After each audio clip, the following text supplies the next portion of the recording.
Saludos amigos de Contrapunto. En esta oportunidad en entrevista de Contrapunto tenemos la oportunidad de entrevistar a nuestro analista Francisco Martínez. Él es experto en temas de desarrollo, economía y sociedad. Francisco, te damos la bienvenida. Buen día, Juan José. Un saludo a ti y a los televidentes de Contrapunto TV y del periódico. Sí, Francisco, la semana pasada estuvo bastante revuelta, con muchas intervenciones. La sociedad salvadoreña, al menos que se expresa a través de las redes sociales y en los medios de comunicación, hubo sin duda muchas intervenciones, unas a favor, unas en contra de el proceso de reelección a la presidencia, pero tal como fue el anuncio hecho por el presidente, dijo que él iba a correr por la candidatura para la presidencia en el 2024. Entonces, ¿nos puedes explicar en qué consiste realmente este proceso? Ya que siempre en El Salvador se había mantenido que la reelección del presidente era prohibida.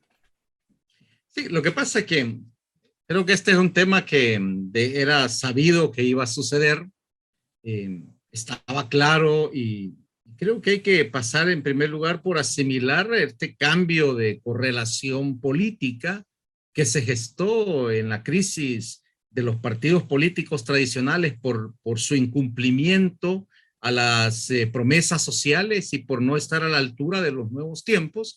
Se gestó un cambio y ese cambio provocó esta disrupción de la política local que busca darle soluciones a la problemática del país, y en ese marco este nuevo bloque político que lidera el presidente Nayib Bukele, Nuevas Ideas y sus aliados, constituyen ya un nuevo bloque en la hegemonía política del país que está buscando trascender, o sea, trascender de lo que son los periodos de gobierno. Ahora, ¿cómo hacerlo? Esa, digamos, era parte de la gran discusión y de la táctica política que ellos estructuraron en su estrategia de poder. Uno de los puntos fundamentales, claves, era provocar la demostración de que los viejos actores eran responsables de toda la calamidad que la ciudadanía vive, lo cual es cierto.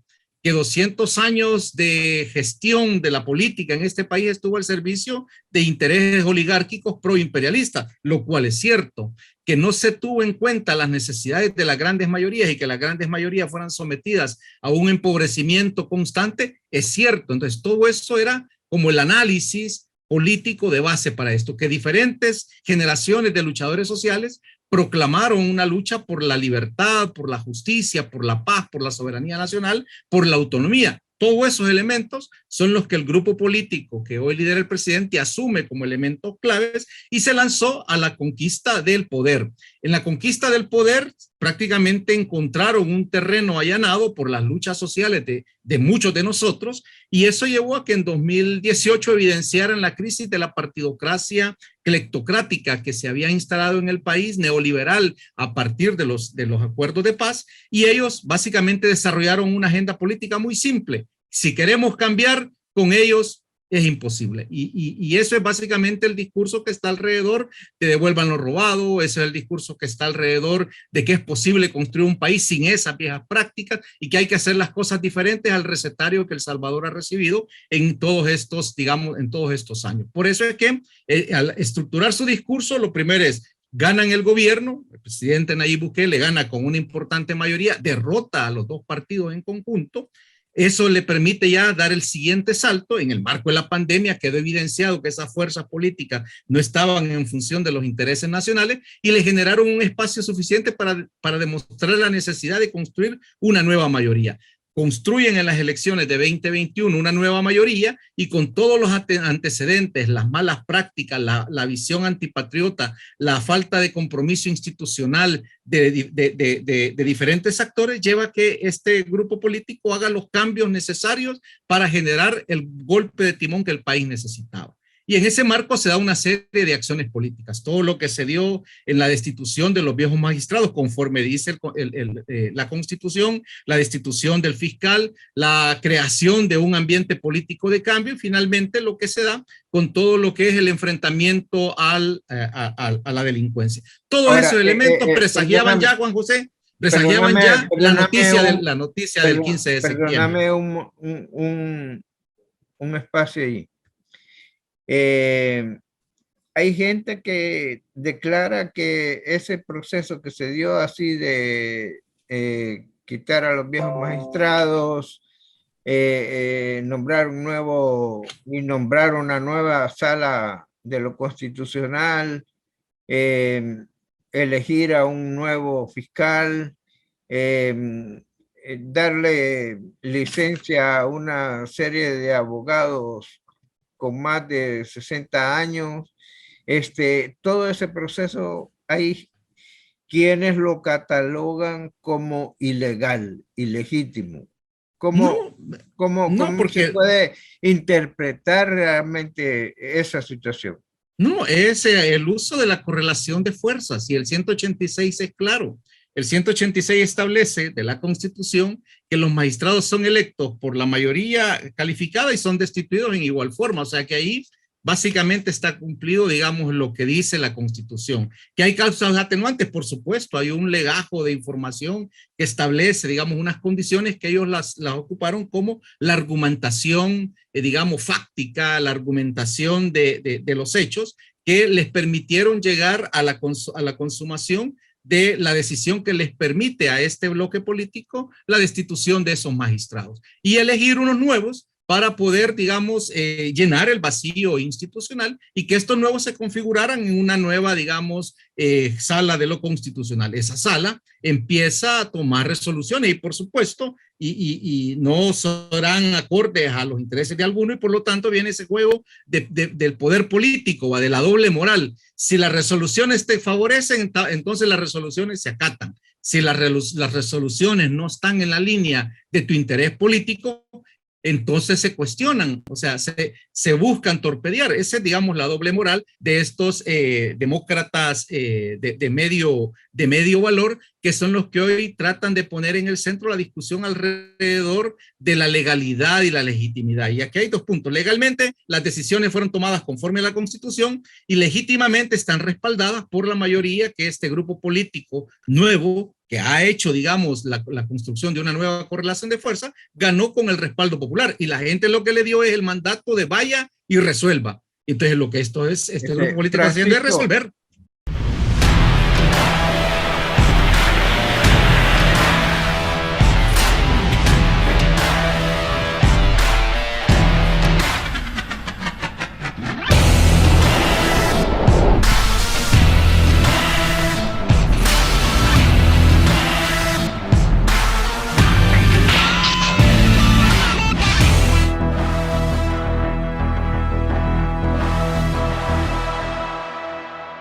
Yo he visto, bueno, luchas por alcanzar la mayoría. No hay ningún partido político que no luche por tener la mayoría en la asamblea, por tener la mayoría en los senados. En el caso de Estados Unidos, el Senado es un campo de batalla por un solo miembro que daría la diferencia, y el Partido Demócrata y el Partido Republicano se pasan peleando por eso. ¿Por qué resulta que allí es legítimo y con derecho y aquí no? como lo piensan Es por esa algunos. doble moral, es por querer hacer ver la política a veces como una causa moral, ética, religiosa, virginal. No, la política es un campo de batalla. Es un campo de batalla que se resuelve por correlaciones. Las correlaciones las ganas en el terreno de la pelea. El terreno de la pelea está en la gente, en el corazón de la gente, en el sentimiento de la voluntad popular. Este grupo político, tomando en cuenta todo el antecedente nefasto de las viejas formaciones políticas, de los viejos grupos sociales y políticos, prácticamente embanderó una propuesta de cambio. La propuesta de cambio fue simple: es posible salir del subdesarrollo. ¿Cómo lo hacemos? Haciendo las cosas diferentes. Y hacer las cosas diferentes implicaba darle digamos, una limpieza a las cosas y a las formas en cómo se resolvían institucionalmente las situaciones anteriormente. Ganaron la mayoría porque el pueblo se las ha dado. Eso le da tremenda legitimidad. ¿Qué es lo que hoy tiene que hacer? Usar esa mayoría para darle respuestas a la ciudadanía, para darle respuestas satisfactorias al pueblo. Sin duda la situación no es fácil. Tener el poder no siempre es, digamos, una ventaja. Tener el poder te obliga a compromisos. Tener el poder obliga a dar respuesta a lo prometido. Y por eso creo que... Ahí es donde quiero yo que me expliques, porque sin duda eh, el poder ya, la correlación ya que tiene nuevas ideas, que tiene a favor el presidente Nayib Bukele, sin duda ya es bastante grande. Puede ser que en las próximas elecciones ese poder aumente incluso. ¿Cómo evitar que ese poder tan grande no se vaya a convertir realmente en lo que hemos visto en otros países, en Venezuela, en Nicaragua, en Cuba, donde es un poder absoluto y que termina con cualquier posibilidad de democracia? Ahí la solución siempre va a estar en el pueblo. O sea, los que hemos sido luchadores sociales sabemos que la solución a todos los problemas está en la gente. Cómo se manifiesta la gente, cómo se organiza la gente, cómo se expresa políticamente la gente. Ahora, el reto del gobierno es demostrar a la gente que sigue siendo su adalid de cambios. El reto del presidente Bukele será en los próximos años, si gana la revalidación del mandato, va a ser demostrar que la propuesta, no solo en términos teóricos, sino en términos prácticos, de cómo transformar la economía de un país feudal digamos, atado a una serie de limitantes estructurales, es posible hacerlo siguiendo, digamos, la lógica de un mundo que es un mundo distinto, es un mundo en donde las condiciones de la multidependencia, de una relación multipolar y además en plena transformación técnico-científica requerirán audacia, requerirán valentía política, pero sobre todo requerirán la visión estratégica de convertir al país en la solución, digamos, de los problemas principales que tiene. Y ahí toda esta estrategia de invertir más en educación, de asumir el tema de la salud como un tema clave, de crear nuevos espacios de desarrollo económico, de llevar el desarrollo ya no solo en las áreas de San Salvador o las áreas metropolitanas, sino llevarlo a todo el territorio nacional, de empoderar a partir de una nueva visión de desarrollo y de crecimiento social y económico, la visión, digamos, nacional, de darle sentido a la salvadoreñidad. Creo que un punto clave que hay que tener en cuenta es lo que sucede en la razón, digamos, de la psiquis social de los salvadoreños. Hoy hay una actitud de positivismo que es tan importante para dar los pasos que se vienen, porque implicará importante construcción social, importante esfuerzo de involucramiento de la sociedad, pero sobre todo de trabajo. O sea, hay que trabajar fuertemente para hacer llegar este país a un nivel de desarrollo en el cual todos los ciudadanos puedan tener acceso a beneficios. El momento externo no es fácil. El momento externo es complicadísimo e internamente habrán batallas permanentes que dar porque los viejos grupos políticos, la oligarquía como tal, no va a querer entregar sus posiciones ganadas por 200 años de subordinación a la que ha sometido el pueblo. Por lo tanto, ahí tiene que haber mucha construcción política, mucha organización política y mucha movilización de la gente para gestar el cambio que se requiere para la mayoría.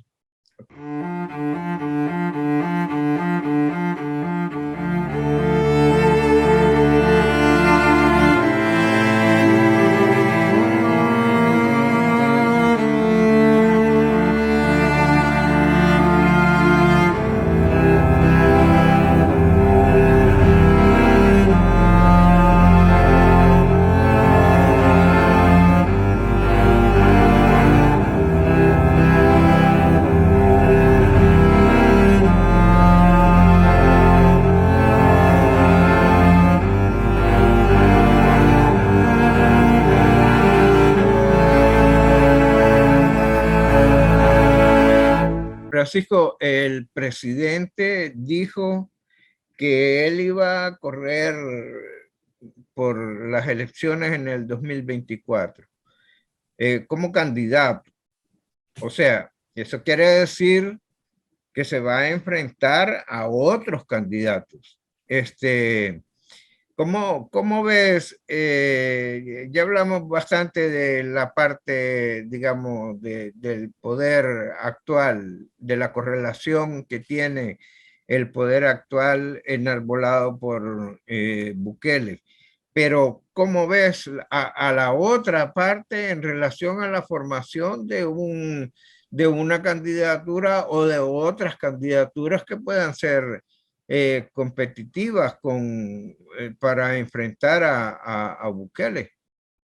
Sí, no, de hecho lo que está claro es que cualquier candidato que se oponga a la candidatura ya en un plano de competencia electoral del presidente Bukele tiene una desventaja inicial, porque la desventaja inicial está planteada en el programa, en los logros que el presidente le evidencia a la ciudadanía. Y cualquiera que se presente como candidato tiene que demostrar que puede hacer las cosas mejor que el presidente Bukele. Y ahí es donde está una situación compleja para los candidatos y para las organizaciones políticas también. En esto se requiere no solo recursos, sino se requiere ganar la voluntad de los ciudadanos.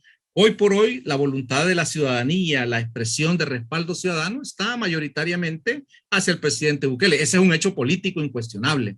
¿Que faltan 17 meses para la elección? Sí, faltan 17 meses para la elección, pero esos 17 meses se van volando. Ahora, contigo hemos analizado en el programa, en estas reflexiones, que había detrás de todo esto una estrategia política del presidente para generar impactos económicos, impactos sociales, transformaciones que la gente pudiera ver para que atesoraran la participación política y para lograr el respaldo a él y a su formación política, porque el nuevo momento 2024-2029 necesitará que se atiendan a fondo los problemas económicos y sociales de la nación. Lo que está resolviendo ahora y ha avanzado bastante es el tema de la seguridad. Creo que eso es incuestionable. ¿Qué es lo que viene luego? ¿Qué es lo que viene luego de este tema de la seguridad? Acentuar que los diferentes municipios, las diferentes comunidades se sientan en tranquilidad para poder pensar en la economía, para poder pensar en el desarrollo. Entonces, ¿qué es lo que tiene que hacer el presidente Bukele? Confirmar lo que ha hecho y demostrar que la propuesta económica que tiene en su programa es viable, es realizable y que además es lograble. Esos son puntos políticos claves. Para la oposición, por supuesto que es compleja la situación, tendrán que tener, digamos, una lógica de eventos que no se logran fácil. Tú y yo sabemos que buena parte de las construcciones de estos grandes movimientos políticos se dan en el marco de grandes luchas sociales. Así se fortaleció la democracia cristiana, asimismo se fortaleció la misma Arena, el mismo FMLN, fue expresión de grandes luchas sociales y Nuevas Ideas es la expresión de esa lucha social sórdida, incomprendida, no atendida de parte de las élites políticas, que terminó en un hartazgo social que devino en la construcción de ese movimiento político que hoy se llama Nuevas Ideas. Por lo tanto, cualquier lógica de acción de los grupos opositores con respaldos de los sectores oligárquicos locales o de los grupos de financiación internacional que vienen desde intereses externos, tendrá que entender que esta es una realidad en la cual si su competencia está en función del país, deben desarrollar propuestas que sean suficientemente trascendentes a lo que el gobierno ya está haciendo, el presidente Bukele, y a lo que ofrezca como plataforma de salida a los problemas de subdesarrollo que tiene el país. Y ahí el reto es alto. Yo creo que hay que asumir una situación, y es que hay desde la visión del gobierno y de su grupo político una claridad de que es posible ganar ampliamente esa revalidación del mandato. Por eso la decisión de participar conforme al artículo 152 de la Constitución, y en ese marco tienen el respaldo de la ley y tienen la validación de la población, lo cual le da tremenda legitimidad para esta acción política, porque es una acción política. Ahora, esa acción política ha golpeado tan fuerte en los diferentes actores de la oposición, locales y externos, o sea, los ha dejado, a pesar de que era algo que ya sabían, los ha dejado bastante con la boca seca. Entonces, han recurrido nada más al desprestigio y a la intimidación, tratando de incluso llamar a una situación a que el país entre o se creen condiciones para que el país entre en una situación de caos, lo cual en realidad nada más demuestra la conducta antipatriótica de esta gente. Para eliminar el zancudo del dengue, zika o chikungunya, te recomendamos: lava las paredes de la pila una vez por semana, tapa barriles y guacales y voltea llantas y estopas de coco. Practica estas medidas en casa, en el trabajo o en la escuela y eliminemos juntos los criaderos de zancudos. Cuidémonos, evitemos el dengue. Ministerio de Salud, Gobierno de El Salvador. Sí, yo he escuchado ya consignas como frente a la reelección, la insurrección. Entonces, sí. ¿Cómo ves eso? Es trasnochado, o sea, es trasnochado porque ellos creen que pueden hacer eco de lo que dice el artículo 87 a propósito de lo que señala el 88, que te da, digamos, que frente a una violación, digamos, de la Carta Magna y del marco legal, el pueblo está, digamos, tiene la obligación de hacer la insurrección. Eso no se está dando acá, no está violando, digamos, el marco legal, primero. Segundo, entonces, lo que ellos plantean es una negación al valor de la ciudadanía, al valor popular, a la expresión del soberano. Si la gente quiere que el presidente Bukele se reelija, lo va a votar masivamente. Si la gente no quiere que el presidente no se reelija, va a votar por los otros candidatos. O sea, esa es la expresión al final que va a estar en juego el día de las elecciones para presidente y diputado del año 2024, para el periodo 2024-2029. Entonces, ¿qué es lo que tendrían que hacer? Sin duda, tienen derecho a expresar desde su lógica de doble moral que esto no es legal, que contraviene lo que dice la Constitución, pero hay que entender el fenómeno político, porque descuidan el fenómeno político porque ellos no se hacen las preguntas claves. ¿Por qué hemos llegado hasta acá? ¿Cuáles fueron las causas que provocaron el fenómeno Bukele? ¿Cuál ha sido la causa de la desgracia de esas formaciones políticas? ¿Por qué la gente los detesta? ¿Por qué la gente no quiere tenerlos como sus referentes de representación política? ¿Por qué la gente optó por una formación nueva? ¿Y por qué al final esta sociedad quiere generar espacios de transformación, de cambio, que ya eran, digamos, una expresión histórica de nuestra sociedad? Yo decía en una nota que publicaba, decía, nosotros hemos pasado de una provincia rebelde a un estado soberano, libre e independiente. Ese tránsito es el que debemos asegurar, es el que debemos confirmar. Francisco, ahí es donde quería terminar esta entrevista, porque en toda la historia salvadoreña, yo al menos de lo que conozco y que he leído y que he vivido, ya no es poco lo que he vivido, nunca había visto a un gobierno decirle a la comunidad internacional: este país es independiente, soberano y toma sus decisiones por su propia cuenta. Y nadie va a venir aquí a decirnos lo que tenemos que hacer. Eso en otros tiempos hubiera sido considerado como una acción revolucionaria, pero no se dio ni siquiera cuando los revolucionarios o los que se decían revolucionarios estuvieron en el gobierno, porque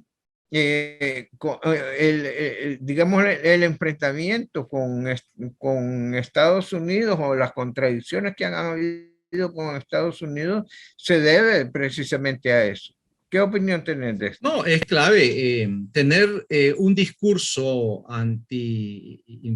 intervencionista, un discurso antiimperialista, tener un planteamiento de rescate de la soberanía por la autodeterminación de los pueblos, es fácil en la diatriba política.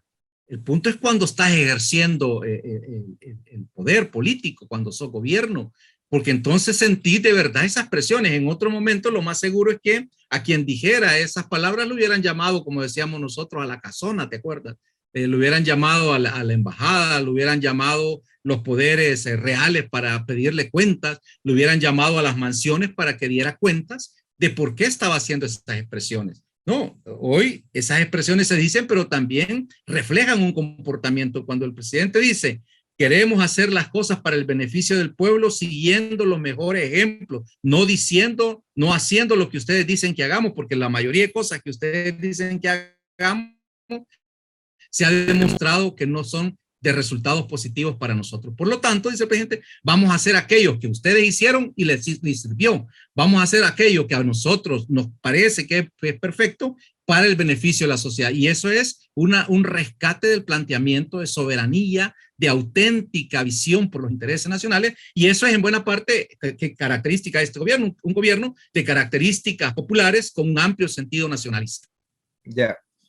Bueno, Francisco, te doy las gracias por esta intervención. No sé si querés o te faltó decir algo que quisieras, aprovechar unos minutos, pero en realidad para mí estos eran los cuestionamientos o la plática que quería tener con vos. Sí, yo creo que se ha abierto en el escenario nacional y me parece importante el llamado a la población para que participe de este debate, para que se informe, para que se ilustre y pueda tener una participación ilustrada, razonada, desde sus propios intereses. Creo que aquí se abre un espacio para la construcción de nuevos agentes sociales, de una nueva estructura de acción social para que movilice a la ciudadanía, para que defienda lo que se está conquistando, para que se hagan presiones para que se avance a más, para que este estado de democracia funcione en el interés de los salvadoreños y de las salvadoreñas, los que vivimos acá y los que están por el mundo. Creo que hay después de todo, un furor nacional, un furor de la sociedad salvadoreña acá y en el extranjero por asegurar que este país avance hacia su mejor destino. Y ese mejor destino es aquel en donde la ciudadanía obtendrá los mejores beneficios de la política, obtendrá los mejores beneficios del crecimiento económico y obtendrá los mejores beneficios de la participación ciudadana y del desarrollo económico nacional. Gracias, Juan José. Un saludo siempre. Sí, yo admiro tu franqueza y tu optimismo en los procesos que están por venir. Entonces, me parece que siempre vamos a estar en conversación, siempre vas a ser nuestro invitado especial y reiteramos las gracias, Francisco, por tu análisis. Muy amable. Gracias. Saludos a todos y a todas.